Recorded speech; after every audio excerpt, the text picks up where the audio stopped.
accepted for? Yes, ma'am. Excellent. I know I'm getting there. Sorry, I went live on Facebook. Oh, I know. the flyover was also amazing. What's that? That's that came over the first. Oh, I don't I get off of that. one come quite so low, and it went directly over Green Street, fully sideways. The middle two were pretty high up, and then the third one was a little bit further to the west, but like super low over town. It's a delete. Stoked on that. Animals less stoked, but a lot of I gotta go here. that was a major highlight. No, here. Cool. Like the share. Share. Over what were they, F-35s the other day? Oh, there were like 6 or 8. Yeah, that was cool. I've never seen the F-35s, the stealth fighter. Okay, we're good.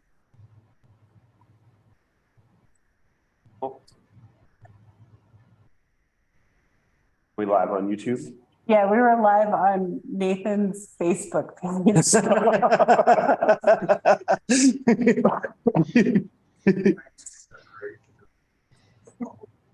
We'll keep that line. Great. Good meeting, You guys. too. Thank you. All right. So this is the Personnel and Ordinance Committee meeting on July 5th. And we have all of our trustees in attendance. What's that? 409. Oh, it's 4:09 now. Was supposed to start at 4 o'clock. And we have everyone in attendance. So our first item of discussion is our noise ordinance. And this was brought to us by our local radio station in talking about how it's different than our current ordinance. I do have some thoughts and feedback. I have not yet heard back from the Sheriff's Department.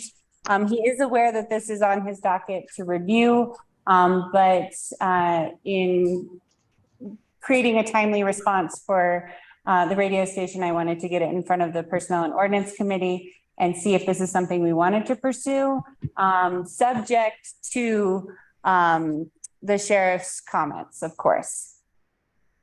So right now, as we look at this new ordinance, so this is basically the state statute, following state statute, including measuring of the noise with decibels. Whereas we do not have that in our current ordinance. And then there are some changes, and I'll have to run downstairs to grab my notes, but I will let Alex start us off.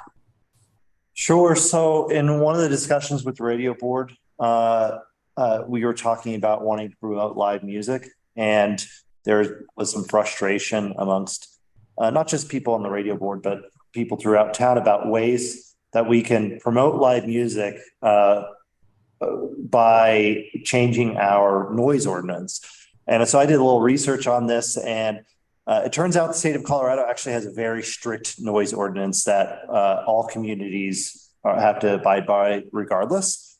So I went about trying to create our new noise ordinance that completely aligns with state code while allowing the exemptions that state code allows. I'll just kind of read from the ordinance on the purpose. It just says to align Silverton's noise ordinance with state statute to reduce ambiguity and to ensure fair and consistent application of law, and to promote live music and events by providing exemptions for municipal and nonprofit entities. And so I felt like our current noise ordinance, for one, is kind of all over the place, and then it doesn't give any exemptions whatsoever, and it doesn't get into the nitty gritty of noise and what exactly is allowed. The current noise ordinance essentially is, if the sheriff's office feels like something is too loud, then they have the ability to provide to ticket for noise offense. And so this is kind of meant to protect both the sheriff's office from people thinking that they're overstepping their boundaries, and for people that aren't being too loud or aren't breaking state noise statute. And then also there's some within the state statute, there's also some ambiguity of because it doesn't really define how different zones should be measured when those zones are adjacent to each other. And it doesn't also define how noise should be noise should be addressed for public spaces. And so I essentially used the state noise statute as a base and then built this our noise ordinance off of that and trying to fill some of those ambiguities. I'll jump in. In terms of like questions and feedback stuff, I think that the idea is great. I think the reason for wanting this is great. And I think what you've described of how you went about doing it is also great. But I don't think that it's in a format that we could really provide meaningful input. Mm-hmm. I think that in order to, for me, I think that to provide, like to actually look at this as a trustee at a board meeting, if this is like ultimately presented, I think we need a detailed bullet point list that says, this is new, this is new, this is new, this goes away, this goes away, this is slightly modified. Because I think the details of something like this are really, like that's what you're most like concerned about as well. Cause like, if you look at it very high level, like we have a noise ordinance that says this many decibels, like, okay, we're good, right? And so I feel like even though the proposed ordinance is here, it's hard to see like the equivalent of a red line to know exactly what we're taking out and exactly what we're adding or modifying. And I think that in order to like have a good conversation about it, or to be able to stand up to either criticism or like an in-depth discussion of whether or not we should do it, like we need to be armed with that piece of it too. Sure. Now this would completely repeal our existing noise ordinance. And there's some parts of our original noise ordinance that I did put into this, and maybe Shane, you're right, we can just create a bullet points that says, well, these were kind of some of the changes, but I did try to keep the original intent of the original noise ordinance, which is to have some sort of regulation on noise in town Silverton. And again, we have the state statute is actually, I would say, more strict than our current noise ordinance. The biggest difference is that our current noise ordinance didn't have decibel reading. And so that was the biggest change. Also, another big change is that there were no exemptions whatsoever in our existing noise ordinance. And so this provides exemptions for only the exemptions allowed by state statute, because state statute is, like I said, very strict and doesn't really allow much in exemptions. The exemptions allowed in state statute is for nonprofit and government entities and anyone essentially working underneath them. And so that's the only exemption pretty much provided in this noise ordinance. And that's the only exemption that's provided. That was not an exemption in our current noise ordinance. And that's the only exemption allowed under state statute. Gotcha. But yeah, I think really understanding the very specific scope of this as compared to the very specific scope of what we have in place today is the only way we can like really evaluate. Otherwise, everybody that like all of the trustees and the sheriff are going to need to read the two side by side with a pencil and really detailed, like look at word for word. Like this one says, it is unlawful for any person to own, keep, have in his or her possession, ... as opposed to own, keep, have, borrow, and his, like, I don't know. I just want to kind of point out, so in our current noise ordinance, we have, it pretty much repeals everything in our current ordinance except for animals.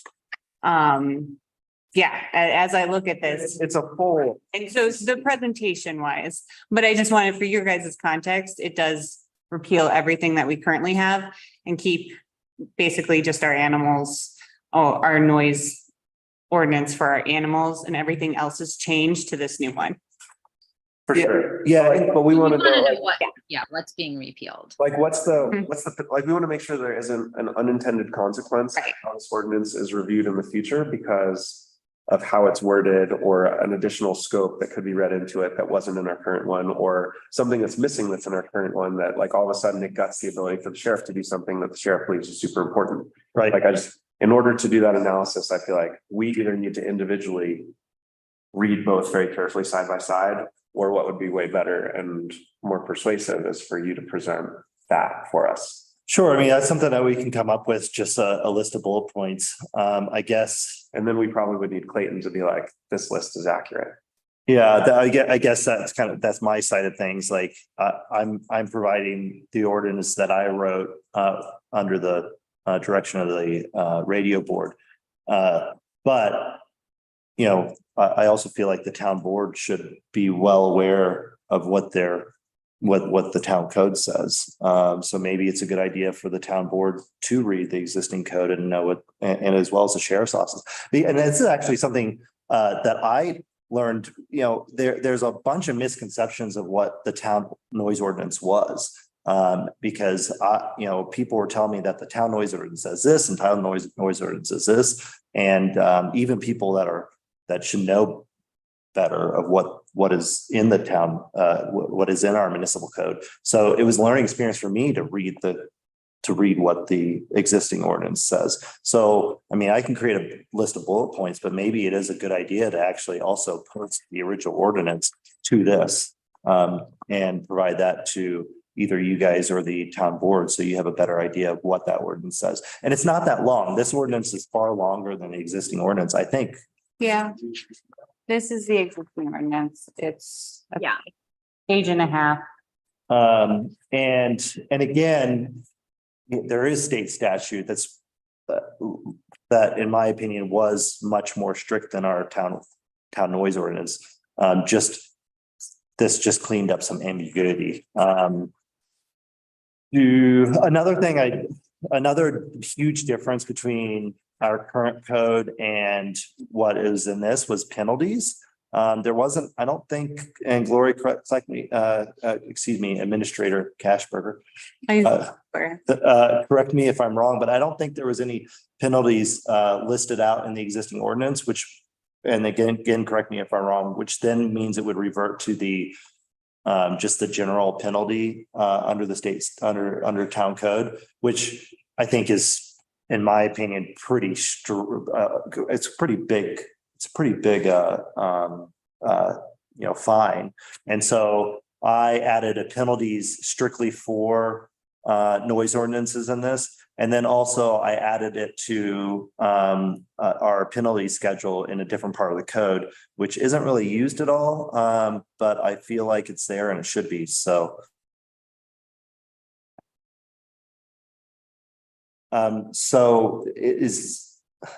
are there, other than going over this and maybe having some more bullet points more than what we have in the summary and the purpose here, and adding the existing code to this, are there any other suggestions? I guess it sounds like I want to be clear here. It sounds like the purpose for bringing this to the P&O committee today comes from the desire to encourage or be friendlier to in live music situations, right? So what we want to do is be able to allow music, and that's the angle that we're coming at noise from, correct? Correct. And a good example, and I'm not going to name names or point any fingers, but last winter there was a nonprofit event that was I don't know if they were getting called in with noise complaints, or if it was just the fact that it's near one of our officers, and so they were getting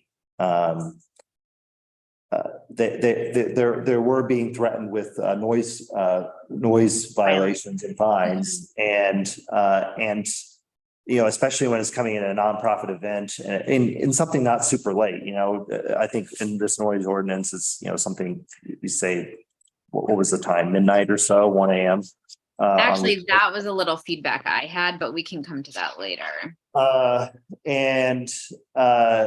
this was like at 9, 10, 10:30 at night, and I think and me and some individuals on the radio board felt like, if we want to be promoting music and live music, especially when it comes to nonprofits, the the noise ordinance has to change. Yeah, I see that and I support that intent. And I see the connection between noise and like a nonprofit event and how that has some tension currently the way it's written. Is this something that we'll address in the overall code rewrite, Gloria? Is this like, would this be included in that process? Not at this time, no. Okay. Okay. I think my concern in reading it, I think it's great that it's aligned with the state code and I can see that being a really good direction for Silverton. I just had a lot of questions on kind of the details of the times, and then I just went into this whole rabbit hole of like what constitutes noise, because I think if we're going to rewrite a noise ordinance, you know, I started thinking about lawnmowers and chainsaws and, you know, how do we measure noise and who measures noise, and do we have the tools that measure noise in the most best practices way here in Silverton? And I started to kind of want that sheriff's input a little bit on it. And those are all questions kind of unrelated to promoting live music and supporting nonprofit events or municipal events.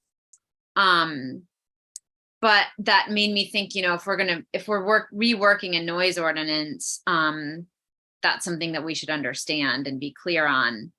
And I do think noise in Silverton kind of operates in a different way than noise in a lot of places, because, you know, there can be a wedding at Kendall and I can hear that band at my house, you know, and like, I think just like the nature of the valley is that we have a lot of, I don't know, like it's kind of a loud, it's like loud and we value quiet. And so trying to balance some of those different potentially conflicting interests. And then also on the time frame there, I think actually I took a sort of a messy note on this, but it was, I think in section 10-9-20, 11 p.m. to 7 a.m. weekdays, and then 2 a.m. to 7 a.m. Friday through Saturday. 2 a.m. seems pretty late to me. If I'm in Silverton and there's a wedding at Kendall, and you know, when I lived over on that side of town, it was even more of an impact for sure. So can I respond to you, Sally? Of course, yeah. And so, it's just a question. It's not a criticism. Yeah, I'm trying to kind of tease that out a little bit. So, and granted, like these the times I just came up with, you know, I just pulled them out of thin air. So I mean, there's plenty of room for adjustments on those. Now that said, the exemptions are only for municipal and nonprofits. So those exemptions wouldn't be for a wedding or for any other, you know, private event. That's not a part of the municipal government or the state government or the county government or a nonprofit. And another thing is also like when it comes to like the state statute overrides whatever town ordinance we have regardless. And so the state statute already exists. And so when it comes to measuring noise, you know, the sheriff could be enforcing that state statute right now. You know, when it comes to lawnmowers or leaf blowers or weed eaters or any other noise, those are already supposed to be regulated under state statute. This ordinance essentially is just merely adopts that state statute for our own ordinance, even though that state statute is already binding to our local law enforcement.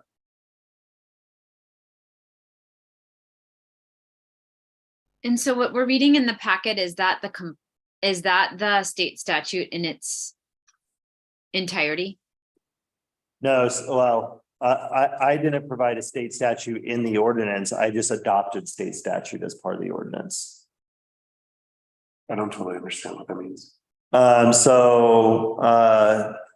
Like this isn't a copy paste of the state statute. No, this is not a copy paste of the state statute. So in section 2, Silverton noise ordinance adopted, excuse me, and then Article 9, Section 10, adoption of state noise statutes. It says, Part A says the town of Silverton hereby adopts this Colorado noise statutes. So CRS 2512-101 through 2512-110 as the town's noise ordinance. The reason why I didn't, so there's been a couple of times that the town does this when we adopt some other code and we don't just copy and paste that entire code into our code. Like, for example, when we do building code, et cetera, and other maybe adoption of other CRS code.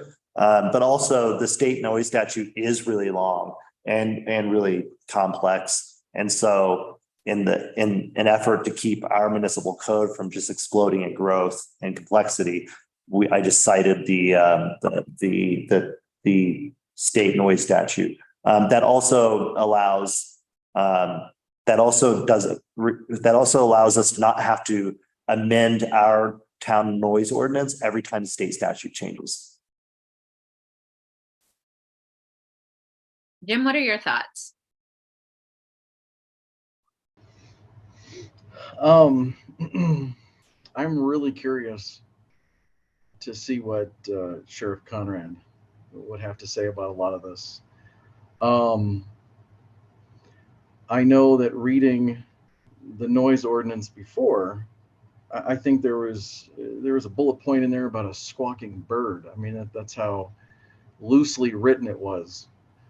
And I think it was done on purpose because regardless of state statute, we can determine here locally what our noise ordinance should and shouldn't be, and those decibel levels. I do know that it is up to the discretion of the officer on duty at the time of the noise complaint filing, and having that discretionary does bring up some of the points that Alex is making, but without having Sheriff Conrad's input, I don't really have an opinion. Because I'm not that law enforcement arm. I think we really need his thoughts and his input before we can really move forward on anything. And so my goal of bringing this to you all right now, this was given to the sheriff in, I think it was beginning of June, is to see if we wanted staff to spend time on this to pursue. And then we can get Sheriff Conrad's thoughts on this to bring back to this committee to kind of flush it out, but really to give Alex some pointers on kind of how to move forward with this if this is something that we want to pursue. Or if this is not something we want to pursue, it's really just to kind of feel it out with you all first to see if that's something we want to spend time on. And it sounds like you guys are in agreement with the intent of this. That's right. Jim had something. Yeah, Jim? I wanted to raise my hand really quick. Would it be helpful if Alex or any one of us had the existing ordinance in front of us so that we could read it, compare and contrast, and see what works and what doesn't? Yeah. Yeah, and like I said, the only thing kept in that is that animals with the squawking bird actually does. Yeah. Well, right, but like there's definitely like on how it compares. That's also in substance in the Colorado state or this proposed version, we just don't have the comparison. That's what I was asking for before, right. Jim. But like instead of us just comparing them and contrasting them ourselves, I was asking. We still will do that ourselves, but I'd like the summary that like kind of calls out the things that are changed in less of a paragraph form and more of a bullet point form. Okay. Yeah. Go ahead. He just said, I agree. Okay. Oh, so similar to what Amy presented when she came to us. That's for the came to my mind as well. Like her yep. So Amy presented what? Oh, smoking ordinance. We had a tobacco ordinance presented to us by the San Juan County Health Department. Okay, And she did go through the entire ordinance and kind of highlight how it's different. cool. Okay, then, She also had to interact with Sheriff Conrad on her ordinance as well. And Yeah. so she might be actually a great resource to just ask her what her process looked like, how she met with her board, the process with the sheriff coming to us. It was so well done. sure. And to kind of expand on intent, so, you know, I didn't want to write an entire noise ordinance for all these other things, but in trying to get the exemptions, I just went ahead and rewrote the noise ordinance again to kind of follow some of the intent of the original noise ordinance. And so section 10-9-50, when it talks about maximum motor vehicle noise levels, I think there was some mentioning about motor vehicle noise in the original ordinance. But this section is copied directly from the state statute. So state statute doesn't require a noise ordinance for motor vehicles in towns, but if towns and municipalities are going to have a noise ordinance for motor vehicles, the state statute provides a specific wording for that noise. There was a lot of thought that went into our current one because it was intended to apply to like Harleys and OATs and things like that. So also it's like Jim said, it's really important to compare the two, right, and to get the sheriff's feedback. Sure. Again, though, like I said, the state statute does, if municipalities are going to regulate the noise for motor vehicles, it still has to follow state statute. But it can be more strict than state statute. It can be more strict than state statute. And that's what I'm just, yeah, that's again, the compare and contrast portion. I think, so I've started out asking before about like how best we could make this an efficient process for like reviewing. Sure. That was my way too wordy beginning comment. My substance comments are, I think just presenting this publicly with the 2 a.m. timeframe is like you're shooting yourself in the foot. Sure. And you're going to end up getting a lot of people concerned that the board might approve a 2 a.m. like an ordinance that allows a nonprofit or other event to go until 2 a.m. and that you'll get people angry and saying, I can't believe this. And even if we say that's not cool, the rest of the ordinance is going to get grouped in with the things that are most extreme. I think keeping in mind how much noise travels and reverberates here, it'd be really important to come up with a tighter time frame. Sure. Even for weekends, even for town events and municipal. What would be your suggested time? Is right now 10 o'clock or 11 o'clock? So right now there actually isn't a set time. We do, well, I mean, according. 7 p.m. to 7 a.m. No, there's something else. Like all the businesses are told that like the bars and everything have, and if it may not be codified, but yeah, that's the only codified. But we've been told that like you have to be inside by 10 o'clock and. 110.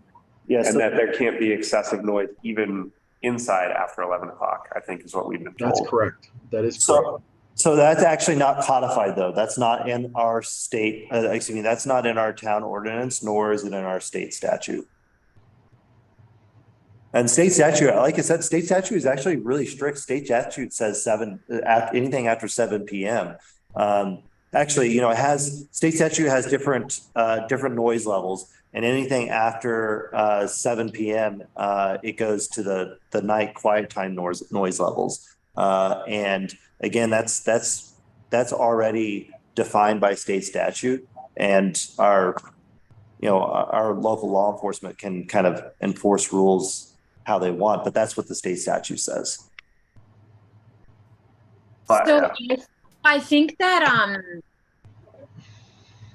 if we want to do a good job on this ordinance, to make it really work for the town and take it beyond the bounds of trying to support music in town, especially for nonprofit events, to me, it just opens up so many other details that would really have to be ironed out that the radio station may or may not want to take on. And I think as a town, we can do that if this is something we want to prioritize.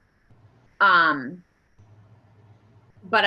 I think that the two important steps in the process that Shane kind of already outlined, or actually the 3 steps, would be to, one, have that red line between the current ordinance and this one.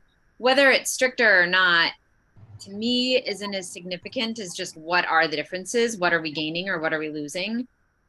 And 2, to really be able to see the state statutes so we understand what we're signing up for. I mean, we're bound by we can be bound by those anyway, but just to have that comparison as well, which I realize is broader in scope, but is significant if we're adopting the entire, if we're adopting that as our town code.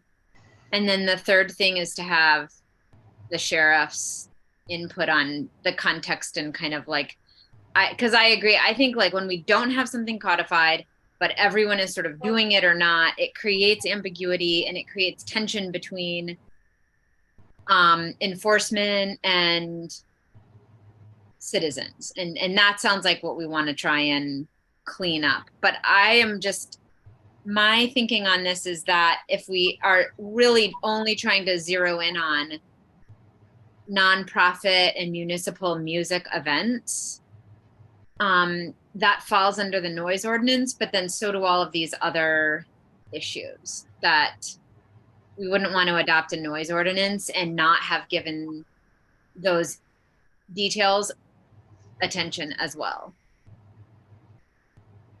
Yes, I agree, Sally, which is why I did write such a long and complex noise ordinance, because unfortunately to allow exemption for nonprofits, it kind of required this huge kind of piece of legislation.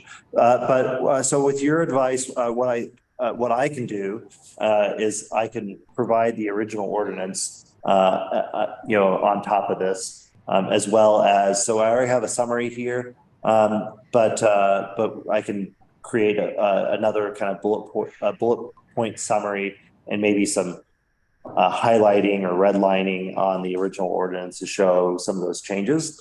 I would like a suggestion of what you would like, what times you guys think would be more, would get more approval in regards to the exemptions for municipal events and nonprofits. I recommend 10 p.m. I mean, you could ask for 11. I think anything later than that is going to be a non-starter community-wide.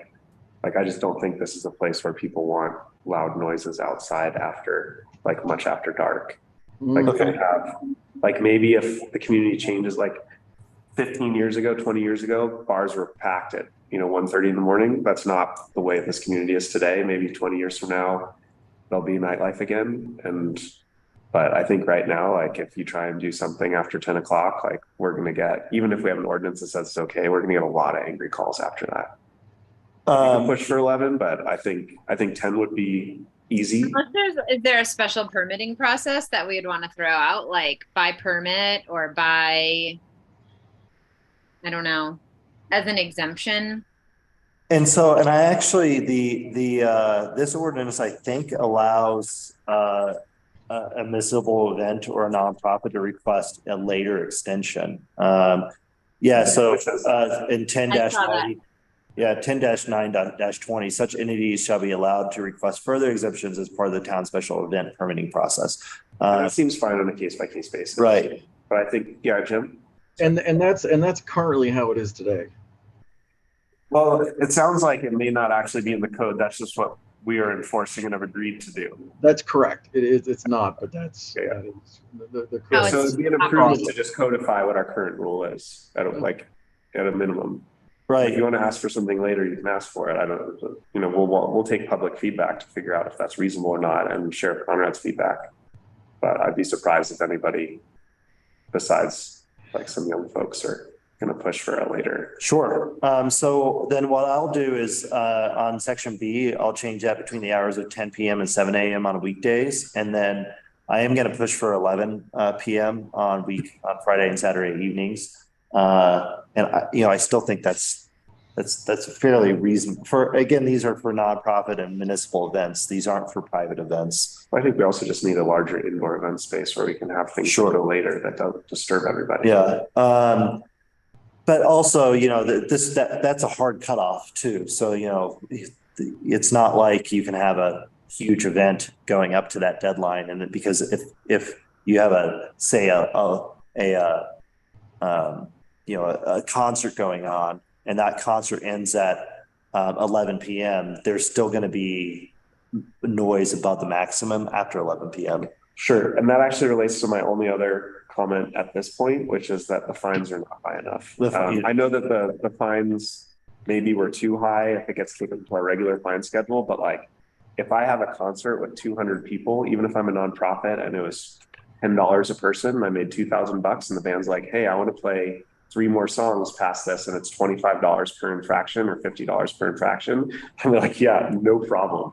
Go nuts. Let's go till 1 a.m. until they like drag us out of here. I mean, So I think they actually have to have some like maybe the first one's $25, but then like can you stack them? Like is it per minute? Is it per half hour? Is it per hour? Like I think those types of things are really important so that you can't just monetize the infraction into your event and just be like, we're just going to go late tonight. sure. I guess my thought process through this is that people tend to follow the rules, and then also, regardless of the fine, a good example is the parking fine during the winter for snow removal, which is $25. It's almost nothing, and people will. I mean. Being married to the deputy clerk, you know, she's all winter long, she's telling me of the lines of people that are, you know, coming to her, yelling at her about the $25 fine that they got for parking in the snowplow zone. And so again, my thought process with that was just like any fine is going to affect change. I hear you, but apples to But apples. that's no, Like a and house snow has party, such a different story.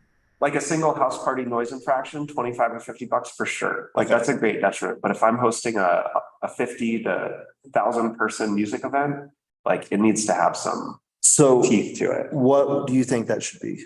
That I don't know. I mean, I don't do this for a living. I think we should just look for precedent and see what does the city of Denver do? Like what that. And that's something that Amy did a great job. You could, again, like if you checked with Amy, she said, you know, she kind of came in and was like, when it comes to applications for selling tobacco, this is what this town, you know, and it was a range of like between. Give us like 20 towns. Yeah. And the full range is, and she had the highest in the state and the lowest in the state, and she gave like 20 examples in between, and then she had a recommendation of where on the scale we should fall. All right, thank you for that suggestion.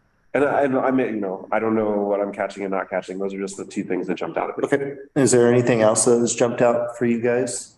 No, I mean, I also really appreciate you taking this on. I think this is, you know, anywhere that we can remove ambiguity and align our code with what people in the community want, that's a good thing. And sometimes, you know, because of how small we are and our limited bandwidth, like having a community member take that on is really helpful. So that's awesome. So what I think Shane just hit on it, and it's gonna come down to what the community wants. What's necessarily good for Denver or good for Durango is not necessarily good for Silverton. And that this is going to be, community input is going to be paramount for this discussion. I believe that. So if I could have some direction, like, should I have something ready for the next ordinance meeting, or how should I move forward on this? I think that if you were to do all of the things that we just talked about, like if you had the compare and contrast, you had Sheriff Conrad's input, and you'd revised it based on input, and you had some type of comparisons to what other communities have done and why you think we should or shouldn't do something similar. I'm okay with that going straight to a board meeting for discussion rather than coming back to us. But I think the filter would be, Gloria, to say that like you'd actually done all those things in a way that we could have a meaningful discussion at the board level. But let me know, Jim or Sally, if you think it should come back to the committee instead.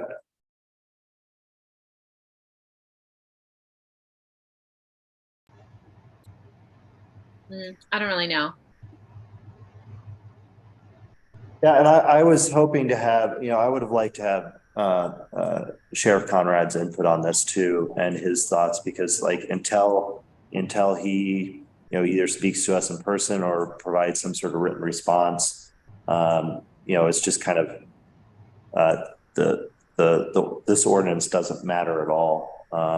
And so we've been waiting for his response for a month, and hopefully he'll get to it.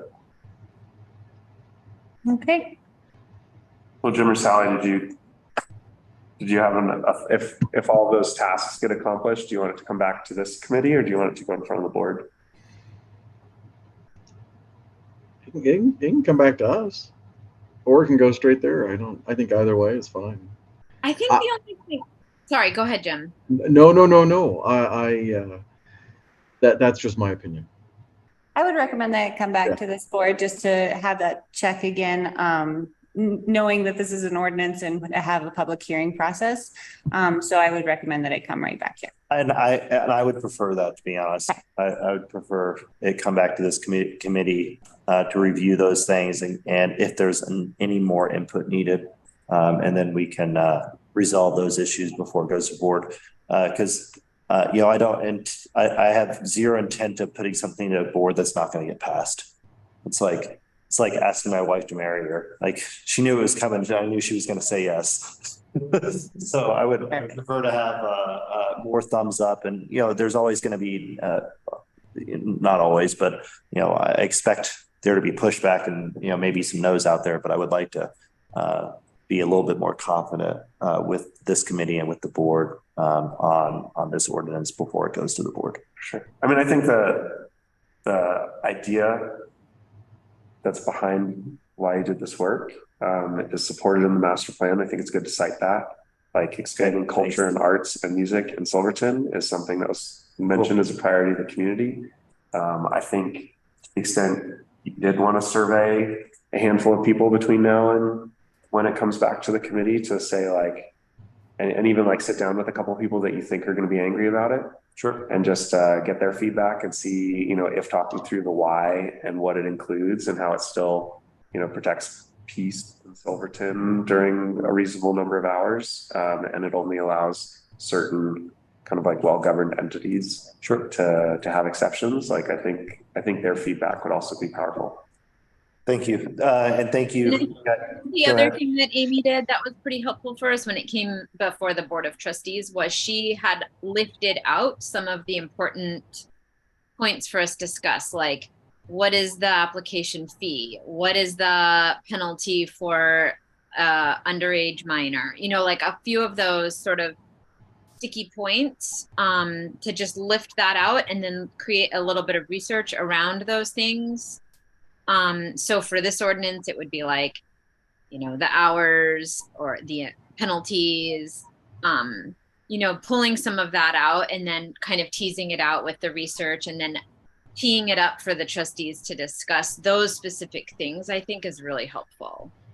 Because we'll probably have a lot of agreement around most of the things. Like, no one's going to have a problem with measuring decibels, and no one's going to have a problem with most of what, certainly the intent we're going to agree on. A lot of it will have a lot of agreement, but if we lift out some of the things to just say, like, I want you to pay close attention to these points, I think helps us have a more productive discussion. And then the research gives us some parameters on,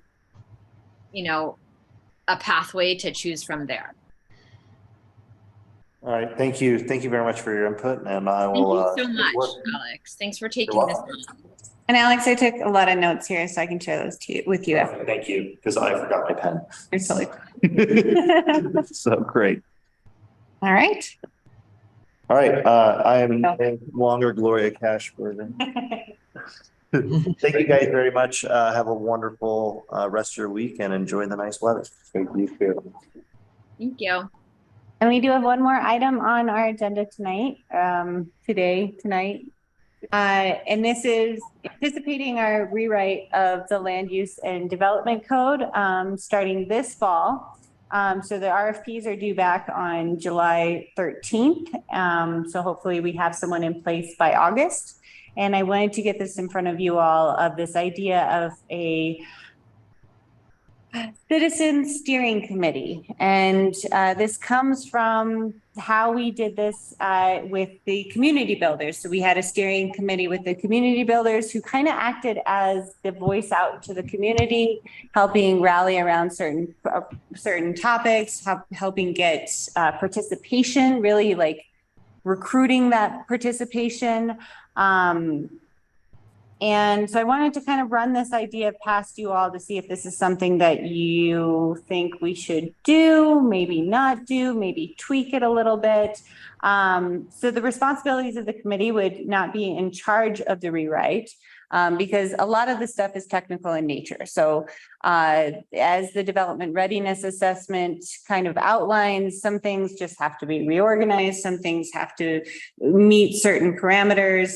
But then there's, in the development readiness assessment, it identifies areas where there's policy that we need to go out into the community more and discuss more. And I think wetlands is a great example of this as well, of like, okay, what is our extent? Like it says we want to protect, but to what extent do we want to protect?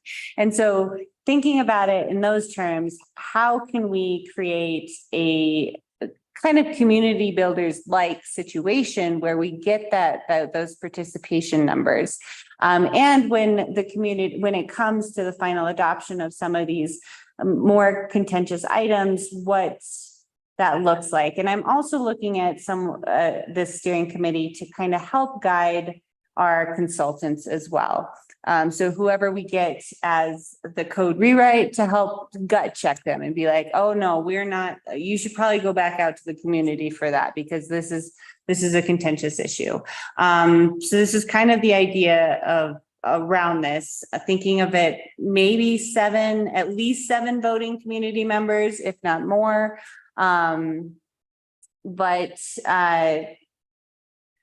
Well, it's all laid out in this memo, and I just kind of want to get your thoughts about it.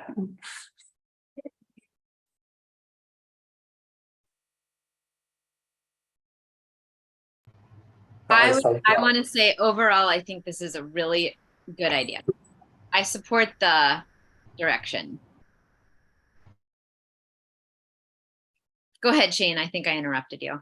Oh, I just said Sally said thumbs up. Jim, what do you think? Oh, my screen froze. I apologize. No, I do. I agree with Sally. I think this is a terrific direction. Maximum input. I don't know if the seats, if there's enough. Mm-hmm. You know, obviously you don't want to have too many, but you want to have a good cross section of town, and thoughts and opinions. Yeah, I'm all about this. This will help us as a board and help us as a community to get our finger on the pulse and really to get that input that we need for this process to continue on in a happy way that everyone's everyone's good with. I'm being redundant. I apologize. You're okay. And one of the things about the community builders steering committee was that they didn't exactly do a call out. They identified people in the community and brought them in. So it was more of an appointment of be like, hey, will you do this? Will you be a part of this? And so that's really where I'm stuck on, is how to form the committee. And if it could be administrative, like the town administrator says, okay, we're going to recruit these people, or if we do an application process. I know there's been contention in the community on how committees have been formed in the past, and I want to kind of learn from that and see if we can't be really good in this and transparent and address everyone's concern. That's really kind of too. I think you guys know it's a good idea. It's just, how do we make this idea come to fruition? And that's really where I needed your help. I think the idea of appointment is really tricky. The reason that I think it worked when community builders did it is because they were an unbiased third party that didn't know a lot about any of the community's nuances and history at that time that they put the committee together. So they really were an unbiased facilitator to select people who were either recommended or held certain roles within town. And that if someone here draws up a list of people, even with best intentions to make it an unbiased and diverse group of individuals, it's more likely to be perceived as biased anyway. So I think that's just a really tough thing to navigate. And I don't have a good answer, but I mean, potentially we could put this on our consultants to form this steering committee. community builders or CPS or The consultants that would be rewriting our code. And then giving them direction as community builders ask us direction on like, okay, who's on school, who's on fire department, who's on this, and that's how we got everyone on that committee. the difference though is that community builders is an expert at community facilitation, and that whoever our expert is for rewriting the code may not be good at that. Yeah. Have we asked community builders? I can totally ask community builders. We've been talking lately. If we can bring them in for something to have them kind of just step into kind of like, and maybe it's a good step in the process, because it sounded like Clark and JJ wanted to do like another like community check-in, full like light follow-up. You're now an honorary speaker, so. So I offered to speak for them at a conference. So I think Looking for our cred. just the establishment of this committee by like checking back in, like going to people that they already are aware of and making sure that there aren't new, interested, relevant people that they should also be looping in. That could be good. Okay. I can absolutely ask Clark that, or JJ. I had two other thoughts on this. One is how like we just created the historic review committee for the town. And then this one, is there a third committee that we've recently suggested? For some reason in my head, there were already two and this was three, but I could only think of the historic review committee. Those are the two right now. Yeah. So this would be this one and that other one and the historic review. I don't think that's necessarily too taxing, but I was concerned that maybe if we keep creating like public committees, that eventually we're going to run out of people with or have sufficient. And we're going to need some trustees next year too. So there's going to be, we're going to be asking a lot of the community.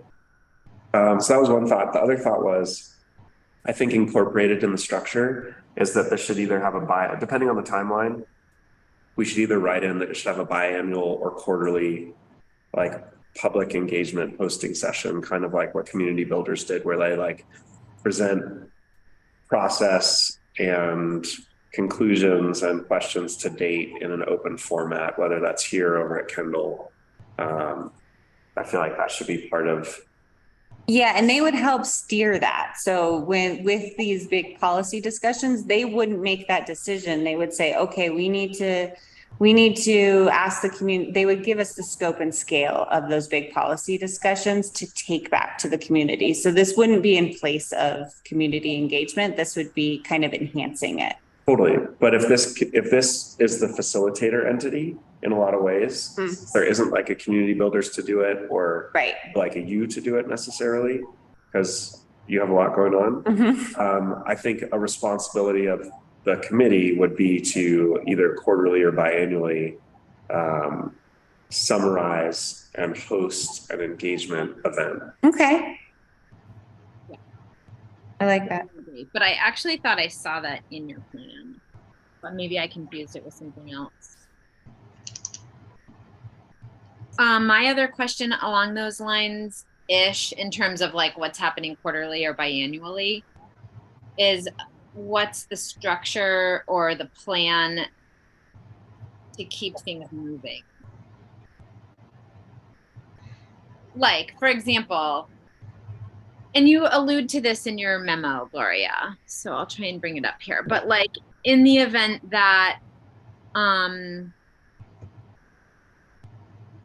place that this comment is coming from is the desire to have a code rewrite that incorporates robust community input and is held to a timeline, which I know whoever we, choose who responds to that RFP, they will have their own timeline. But I just think, I'm just wondering how one issue doesn't take over other issues, or it gets really stuck, or just what is the structure or what is the procedure that keeps things moving? I don't know if I had an answer for that right now. I think that's a great question. And what I had kind of anticipated this group to do is to be meeting monthly, and we kind of put these big policy items on each month for them to discuss and how we move forward. So the goal would be kind of to knock those off monthly, if possible. Maybe just in their initial meetings with each other, somewhat, I don't know, defining what that looks like for them, or but it's a volunteer group, and I think sometimes, well, it's just hard to anticipate what's going. Sometimes you just don't know. I mean, it can just take you off guard, and then suddenly you're stuck for the next couple of meetings on something. And I wonder if there's just a protocol, and maybe this is another question for Clark and JJ, like what's the protocol for being unstuck? No, I'll definitely reach out to them. Compromise, or I don't know. And then my other one was just to clarify, I think my understanding from the memo, Gloria, is that it's Lucy who sets that sequence for the agenda, or I don't know if it's the agenda or so much as like what you were referring to as like the topics that are lifted from the development readiness assessment. Yeah, so it would be a combination, talking with the consultants, myself and Lucy, to kind of say, oh yeah, this is a contentious issue. Like, let's pause, let's give this to the committee to talk through the scope and scale, and then let's present this as part of our public engagement process. So it would be a kind of a collaboration between us all. And I'm kind of defining myself and the development coordinator in this structure as, the staff members that are supporting it. So, setting the meeting, facilitating minutes, and making sure that there's transparency in this committee.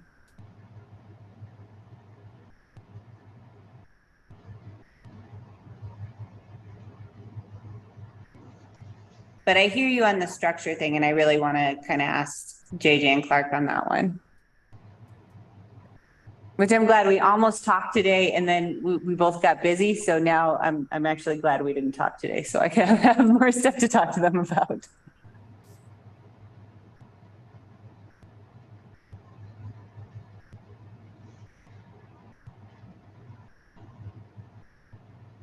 And this is my first kind of thrown out there, so I wanted to get your feedback, and then I'll probably bring something back to you all next month to kind of hone in on it a little bit, get some feedback from Clark and JJ, and I really want this to be well thought out as we move forward with our code rewrite, because I kind of feel like we have one shot at it, and I want to do it right, So if there's anything that comes up between now and then, like, please shoot me an email and let me know any of your concerns so we can address them right away.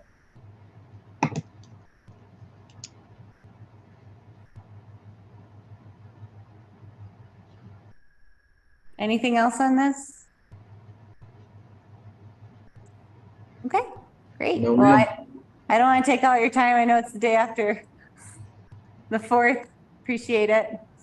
And we'll call this meeting adjourned.